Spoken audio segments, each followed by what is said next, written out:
Bismillahirrahmanirrahim. Assalamu alaikum. I am Nimra Zafar. Today we will discuss about section 144 of Criminal Procedure Code 1898, which is about power to issue order absolute at once in urgent cases of nuisance or apprehended danger.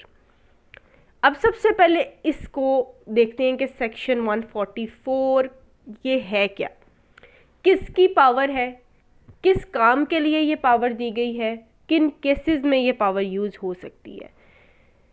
सबसे पहले तो ये power है एक order देने की, ठीक है, इशू ऑफ ऑर्डर।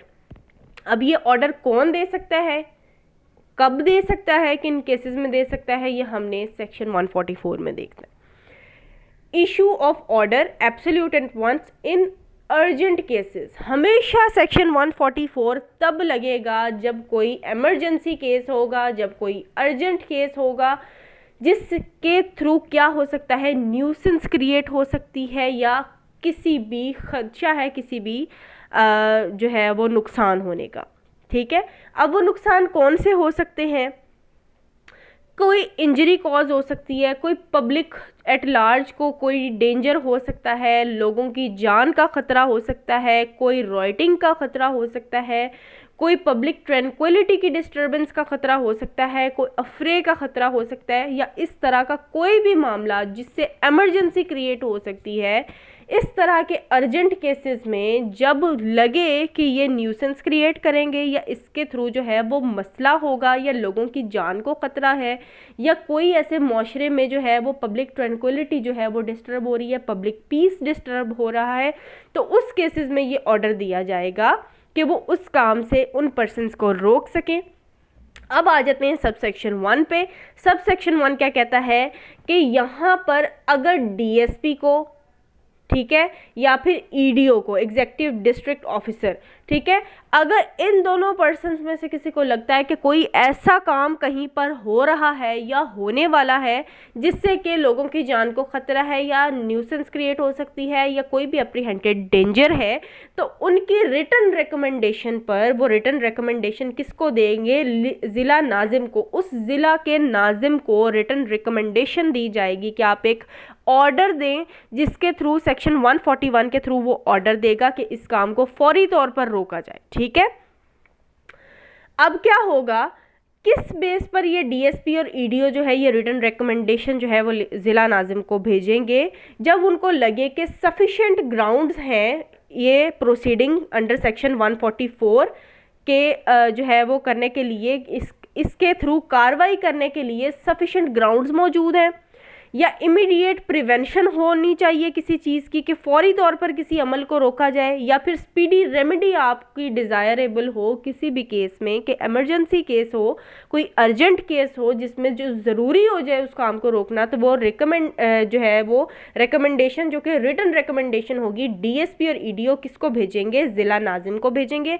ज़िला नाजिम आगे क्या करेगा? रिटन ऑर्डर के थ्रू स्टेट करेगा उसमें, उस रिटन ऑर्डर में कि मैं ये बात, ये जो है ऑर्डर क्यों दे रहा हूँ, उसमें मटेरियल फैक्ट्स उस केस के लिखेगा कि क्यों ये रिटन ऑर्डर मैं जो है वो अंडर सेक्शन 144 जो है दे रहा हूँ, जिसके थ्रू वो क्या कर सकता है, किसी इंडिविजुअल के खिलाफ भी सेक्शन 144 यूज़ हो सकता है, और जनरली काफ़ी ज़्यादा लोगों के या बहुत सारे लोगों के खिलाफ भी सेक्शन 144 उन पर भी लग सकता है। अब होगा क्या सेक्शन 144 के थ्रू कि जब उनको कोई ऐसी इमरजेंसी सिचुएशन नज़र आ रही है तो वो क्या करेगा? ज़िला नाजिम रिटर्न ऑर्डर देगा जिसमें वो मटेरियल फैक्ट्स उस केस के सारे वो डिस्क्राइब करेगा, और वो रिटर्न ऑर्डर जो है किसी इंडिविजुअल के खिलाफ भी हो सकता है स्पेसिफिकली, और ये किसके ऊपर सेक्शन 144 लग सकता है? जनरली भी ज़्यादा लोगों के ऊपर भी लग सकता है, जिसके थ्रू, ऑर्डर के थ्रू वो क्या करेगा? ज़िला नाजिम उन लोगों को डायरेक्शन देगा कि इस काम से फौरी तौर पर हट जाए, to abstain from doing certain act, कि अगर कोई काम हो रहा है या कोई काम होने वाला है या कोई इमरजेंसी सिचुएशन है जिससे लोगों की कोई किसी भी जो है वो काम में कोई खलल पड़ रहा है या कोई अनॉयंस जो है वो क्रिएट हो रही है, किसी की इंजरी कॉज हो सकती है, डेंजर टू ह्यूमन लाइफ हो, या फिर कोई हेल्थ को डेंजर हो, या पब्लिक ट्रैंक्विलिटी, पब्लिक पीस, रॉयटिंग का कोई ख़तरा है या अफरे का ख़तरा है, ये सारे के सारे जो है ये पाकिस्तान पीनल कोड में मौजूद हैं। अगर ऐसा कोई भी जो है वो ख़तरा जो है महसूस हो रहा है तो ज़िला नाजिम इनको डायरेक्शन देगा कि फौरी तौर पर रुक जाए। अब सबसे पहले मैं आपको इसकी एग्जांपल देती हूँ एक कि सेक्शन 144 कब लगा था। अब कोरोना वायरस आया 2019 में। इसमें क्या था कि जो है लॉकडाउन भी लगा। अब लॉकडाउन जो है वो क्यों लगा, किस लॉ के तहत जो है वो लगा था कि जो कंसर्न्ड इलाके जहाँ पर वायरस जो है वो बहुत ज़्यादा फैल चुका था वहाँ से लॉकडाउन लगना शुरू हुआ। अब लॉकडाउन में क्या हुआ, उन्होंने एब्सटेन कर दिया किसको कि आपने घरों से बाहर नहीं निकलना, आपने इन प्लेसेस पर नहीं जाना, ठीक है। आपको ऑब्स्ट्रक्ट किया, आपको प्रिवेंट किया। क्यों किया, पर्पस क्या था उसका। अब सेक्शन 144 लगा दिया जिसके थ्रू ऑर्डर आ गया कि भाई यहाँ पर लॉकडाउन लगा दो, लोगों को कहोगे यहाँ आपने नहीं जाना। अब वो जनरली लगा, ठीक है।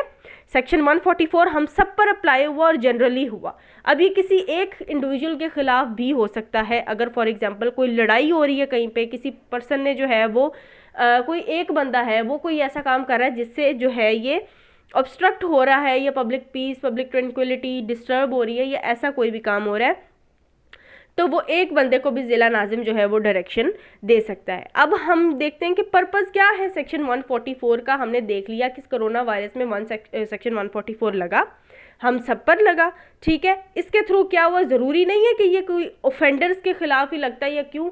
इसका मकसद ही ये है कि आप पब्लिक पीस डिस्टर्ब ना हो, लोगों की जान को ख़तरा ना हो, लोगों को कोई इंजरी कॉज ना हो, किसी को हेल्थ का कोई ख़तरा ना हो। तो ये सेक्शन 144 एमरजेंसी सिचुएशन में न्यूसेंस को या एप्रीहेंडेड डेंजर को कंट्रोल करने के लिए जो है वो इस्तेमाल होता है, ना कि किसी ऑफेंडर के ऊपर ये लगता है। सेक्शन 144 जो है वो अक्यूज या ऑफेंडर जो भी हम कह रहे हैं मुजरिमों पर लगने वाला सेक्शन नहीं है। ये किसी डेंजर को प्रिवेंट करने वाला, आने वाला अगर कोई खतरा है जिसको पता चल जाता है उसको प्रिवेंट करने के लिए ये सेक्शन लगा दिया जाता है कि आपने इस जगह पर नहीं जाना या आपने ये काम नहीं करना, ठीक है। तो फिर ये स्पेसिफिकली कोई ऑफेंडर्स के लिए नहीं है। तो ये इमरजेंसी सिचुएशन को कंट्रोल करने के लिए भी ये सेक्शन जो है 144 ये यूज़ होता है ताकि इस पर्पस को पूरा किया जा सके। इसका पर्पस जो है वो बचाव है। किससे बचाव है, पब्लिक ट्रैंक्विलिटी डिस्टर्ब ना हो, पब्लिक पीस डिस्टर्ब ना हो, कोई रॉयटिंग ना हो जाए, कोई अफरे ना हो। तो ये रोकथाम के लिए ये सेक्शन जो है सेक्शन 144 ये यूज़ होता है। अब इसके आगे आ जाते हैं इसके हम सब सेक्शन 2 पर।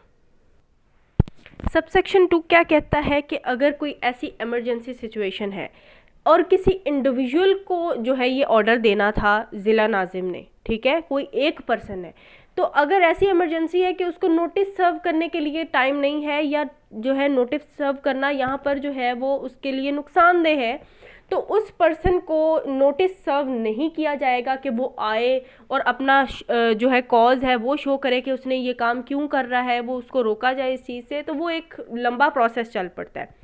तो स्पीडी रेमेडी अवेल करने के लिए क्या होगा कि उस पर्सन को बुलाए बगैर ही जो है वो ऑर्डर जो है उसके खिलाफ डायरेक्शन दे दी जाएगी और उसको बुलाए बगैर ही जो है उसको इस चीज़ से रोका जाएगा। उसके बाद सब सेक्शन 3 क्या कहता है, जैसे कि मैंने पहले बताया है कि ये सेक्शन 144 इंडिविजुअल एक पर्सन पर भी अप्लाई हो सकता है और पब्लिक जो है जनरली भी लोगों पर जो है ये लग सकता है। उसके बाद सब सेक्शन 4 है कि जो ज़िला नाजिम है वो किसी भी वक्त अपने उस दिए हुए ऑर्डर को रिसेंड भी कर सकता है या ऑल्टर भी कर सकता है, मतलब मनसूख भी कर सकता है उसको या फिर उसमें कोई तब्दीली भी कर सकता है। लेकिन वो ये कैसे करेगा, या तो वो खुद से कर सकता है, खुद से भी कर सकता है, और कोई अगर ऐसा पर्सन है जिसको लगता है कि मैं एग्रीव्ड पर्सन हूँ या उसको कोई एग्रीव्ड पर्सन अपने आप को मानता है तो वो एप्लीकेशन देगा और उसकी एप्लीकेशन पर भी जो है ये ऑल्टर या रिसेंड हो सकता है। लेकिन ऐसे नहीं होगा कि उसने एप्लीकेशन दी और उसकी एप्लीकेशन पढ़ के ये हो गया। ज़िला नाजिम जो है वो उसको बुलाएगा, उसको अपॉर्चुनिटी देगा अंडर सेक्शन 5 उसको अपॉर्चुनिटी दी जाएगी कि वो आए, अपीयर हो और अपना जो है या तो खुद या फिर अपने प्लीडर के थ्रू और शो करे अपना कॉज कि क्यों ये जो है ऑल्टर होना चाहिए ये ऑर्डर या क्यों इसको मनसूख किया जाना चाहिए। उसके बाद सब सेक्शन 6 आ जाता है period of enforcement of order, कि जो ऑर्डर जो है सेक्शन 144 का ज़िला नाजिम देगा रिटन ऑर्डर, वो कितने दिन के लिए उसकी एनफोर्समेंट होगी या कितने दिन के लिए जो है वो एप्लीकेबल है, तो वो कंसेक्टिव 2 डेज़ के लिए सिर्फ जो है उसकी एप्लीकेबिलिटी है। लेकिन अगर वो बढ़ाना चाहे तो वो बढ़ा सकता है, but not more than 7 days. 1 हफ्ता हद उसकी जो है वो एनफोर्समेंट का टाइम है, उसके बाद वो खुद ब खुद ऑर्डर जो है वो ख़त्म हो जाएगा, रिलिंक्विश हो जाएगा। लेकिन इसकी एक एक्सेप्शन है कि अगर जैसे कि हमने कोरोना वायरस का देखा है कि लॉकडाउन जो अगर लगा है, सेक्शन 144 अगर हम पर अप्लाई हुआ है, किसी भी तरह से हमें ऑब्स्ट्रक्ट किया गया है, हमें एब्सटेन किया गया है कि अपने घरों तक महदूद रहें, क्योंकि इसमें हमारा ही फ़ायदा था, लोगों का ही फ़ायदा था, लोगों की हेल्थ का, उनकी जान को ख़तरा था, इस वजह से। तो ये 2 डेज़ कंसेक्टिव के लिए तो वो तो ज़िला नाजिम कर सकता है, ये 7 डेज़ तक वो होता है। लेकिन जो इतना अरसा तक लॉकडाउन लगा रहा है, हमें हमारे घरों तक महदूद करके रखा रहा है, वो कौन कर सकता है?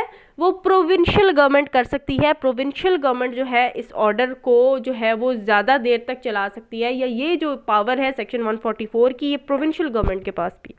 उसके बाद है लास्ट पे सबसेक्शन 7 है कि अगर लोकल इलेक्शंस नहीं हुए किसी डिस्ट्रिक्ट में, ज़िला में, मतलब लोकल इलेक्शंस होते हैं तब ही ज़िला नाजिम आता है ना।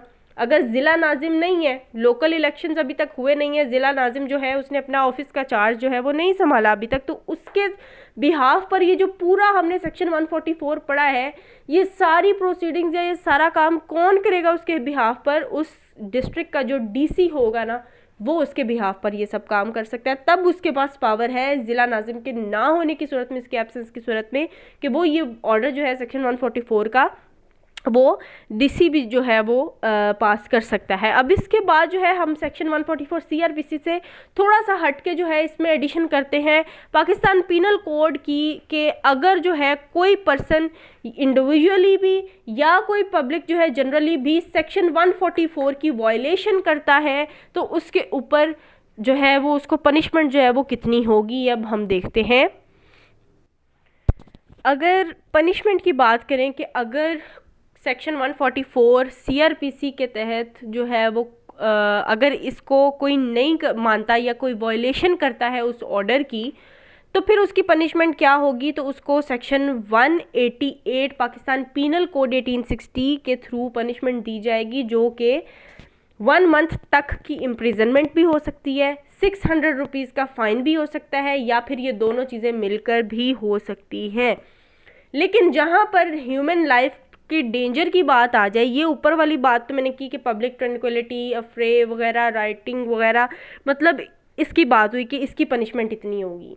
अगर हम इसका दूसरा पैराग्राफ देखें सेक्शन 188 का, तो उसमें ज़्यादा सुवेरिटी की बात आई कि जहाँ ज़्यादा सुवेरिटी आ जाए, ह्यूमन लाइफ को ख़तरा हो, ह्यूमन हेल्थ को ख़तरा हो, तो वहाँ पर अगर कोई वायलेशन करता है सेक्शन 144 की, तो फिर उसकी सज़ा जो है वो क्या होगी? इम्प्रिजनमेंट विच में एक्सटेंड टू 6 मंथ्स, या फिर 300 रुपये का फ़ाइन भी हो सकता है, और या फिर ये दोनों चीज़ें भी हो सकती हैं।